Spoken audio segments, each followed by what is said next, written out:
Thank you very much for giving me the floor and short talk on some recent work I did with my postdoc René van Wester and my model support specialist Michael Kliphuis.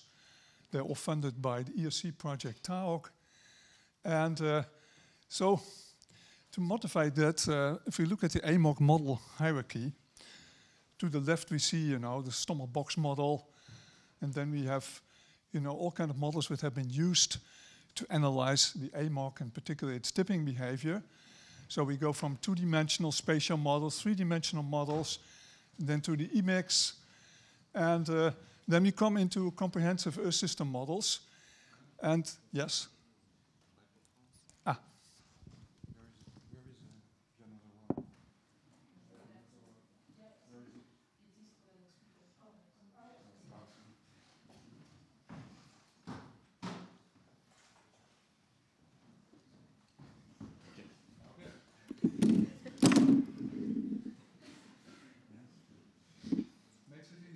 Yes. Okay. Okay. Thank you very much. So we'll continue. So then we enter into the CMAP 5 and 6 models. And of course, eventually now models around which, I indicated here by eGCM means that the eddying, at least they have eddying representations of the ocean. So DJ already sort of sketched the result on this, say, CSM result, where we indeed put, say, fresh water into this region there with a strength FH and a rate of about 0.3 millishredwer per year. So black here is the forward simulation. So you see the, say, the AMOC strength here versus, say, the freshwater forcing in this region. And the black one is the forward, which already DJ showed. And then you see indeed this rapid decrease of the AMOC after quite a high influx of fresh water, about 0.5 Swerdrups. Now, what is also very important, and that's the reversed simulation. So when you start here out at very high freshwater flux forcing and you decrease that in time, then you see actually that it's a weak state which is maintained for a very long time up to 0.0, 0.1 Swerdup, and then suddenly you get this enormous increase and the recovery of the AMOC. So this shows that it at least indicates that it's a multi-stable regime in this CSM model. Now we confirmed that by looking at equilibrium simulation. So of course these are not really totally equilibrium, but long enough that it stabilizes. Those are the sort of the points here with the spread here, and they indicate that indeed you have multiple statistical steady states in this regime of the AMOC.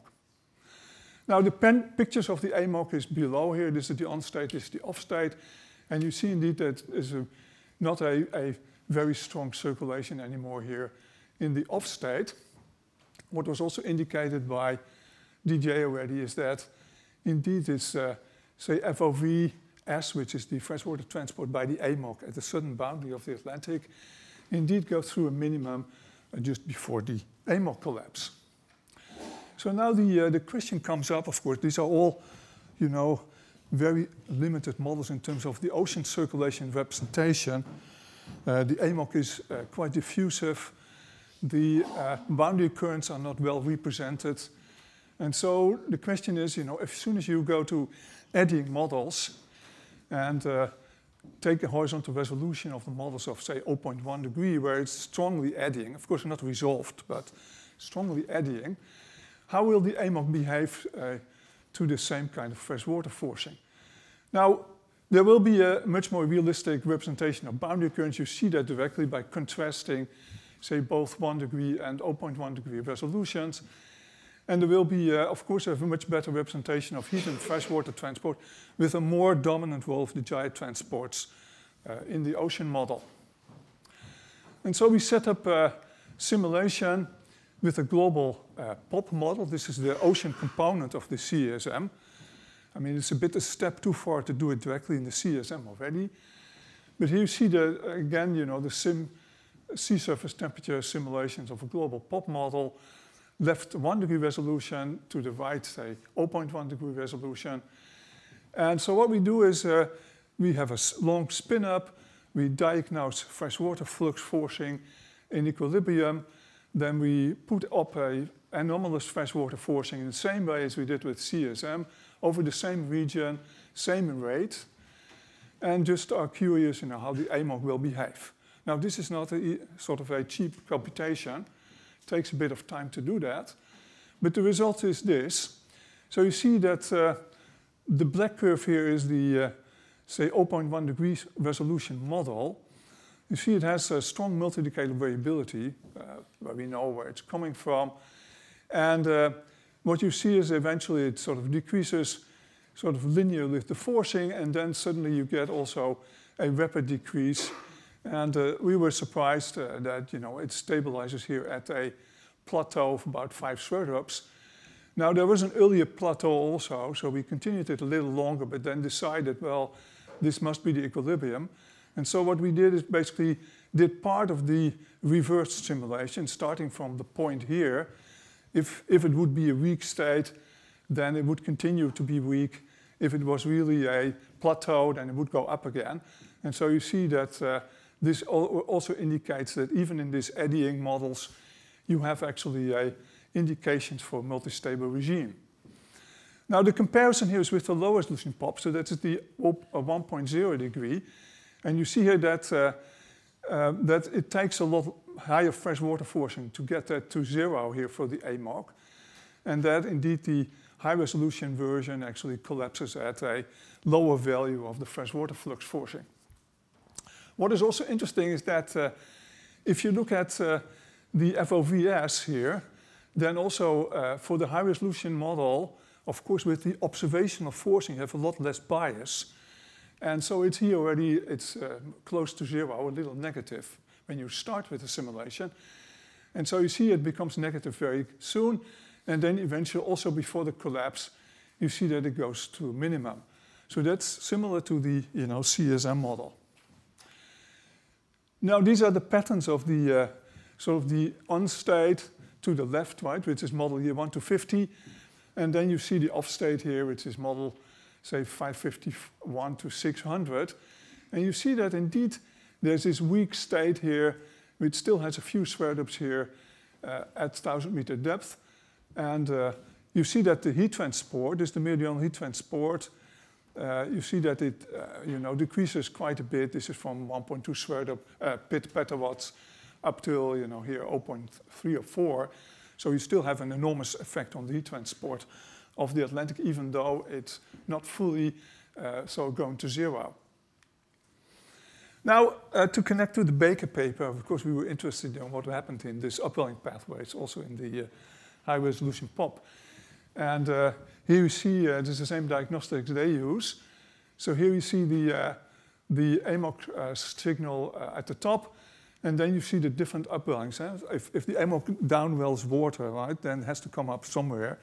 And in the Baker et al., they look at Southern Ocean versus the Indo-Pacific, and also in the Pacific specifically. So you see here that green plus red plus purple has to add to, say, black. And so you see that this, well, one thing is this multi-decadal variability disappears. This is interesting. And second is that you see that most of the sort of residual overturning is sort of generated in the Atlantic and not, the Southern Ocean actually decreases a bit. So that's different than, well, different. I mean, the spread in the Baker paper is quite substantial. I'm looking at Richard here. And this is only one model, of course.